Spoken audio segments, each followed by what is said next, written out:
గరుడ పురాణము అధ్యాయం 9. పారాయణం తాడూరి కపిల. ఎవరెవరికి ఏ విధంగా ప్రేతజన్మలు వస్తాయి.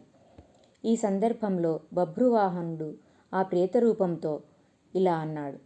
కర్మలు చేస్తే ప్రేతజన్మలు పోతాయన్నావు, బాగానే ఉంది. అసలు ఏ పనులు చేయడం వల్ల ఈ ప్రేతజన్మలు వస్తాయి అని అడిగాడు. ఆ వివరాలు కూడా నాకు తెలియజేయవలసిందని అడిగితే, ఓ మహారాజా, అయితే విను.